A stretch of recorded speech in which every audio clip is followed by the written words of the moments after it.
Well, that was the counselor to the president, Kellyanne Conway, earlier on CBS This Morning. Meanwhile, in an interview last night, President Trump said a border wall with Mexico isn't just politics, it's a necessity. The wall is necessary. That's not just politics. And yet it is good for the heart of the nation in a certain way because people want protection. And a wall protects. All you have to do is ask Israel. They were having a total disaster coming across, and they had a wall. It's 99.9% stoppage. A proper wall, not a wall that's this high like they have now. They have little toy walls. I don't know why they even wasted their time. If you ever saw where they build a little ramp over the wall, I don't even know why they build a ramp. It's cheaper to knock it over. You're talking about a real wall, impenetrable. I'm talking about a real wall. I'm talking about a wall that's got to be, like, serious. And even that, of course, you'll have people violate it, but we'll have people waiting for them when they do.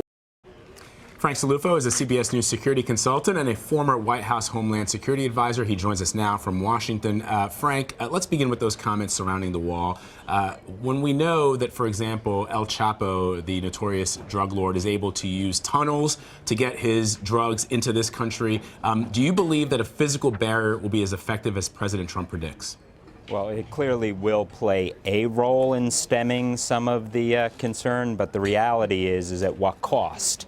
At what cost financially, and we need to make sure that we're not focusing on some of the other issues that are just as critical, and notably intelligence and notably cooperation with the Mexican authorities, so we can prevent some of these incidents long before it comes to the U.S. border. So, can it play a role? Yes. Is it 100%? I don't think anything is 100%, and it really comes down to priorities and a cost set of issues. Let's talk a little bit about immigration. Frank, we're also expecting President Trump to take executive action surrounding the flow of refugees from conflict zones. What more do you think could be done in the vetting process that's not already happening? You know, Meg, the vetting process is actually pretty robust. I think the greatest issue here is we've got tens of thousands of foreign fighters who may be flowing, not only obviously into the United States, but most especially Europe, where they had tens of thousands of fighters join up with ISIS in Syria and Iraq. So I do think here you're again looking at the need for cooperation with our European authorities, with the security services, even in the region, in the Middle East and elsewhere. But I think the vetting process right now is pretty strong. Could it be better? I'm sure it can. Will it ever be 100%? I don't think so. Frank, the president will also be visiting the Pentagon for the first time today as commander-in-chief. He's reportedly drafting a directive that would call on his defense secretary to devise plans to more aggressively strike the Islamic State. What's your take on that, and what should we be doing that we aren't doing right now with regards to ISIS? You know, militarily, we can do more in cooperation with authorities in the region. I'm not suggesting boots on ground, but I am suggesting that there are other operations that could be ramped up.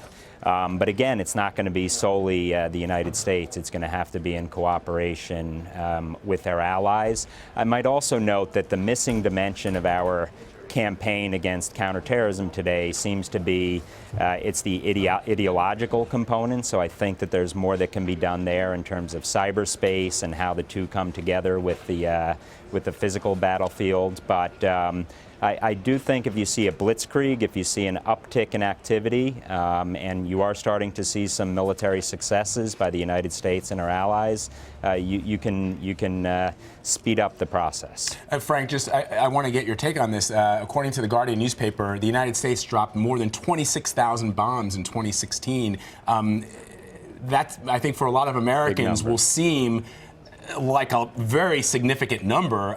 So in addition to working with some of those other partners, are you suggesting that we even increase what we've done already?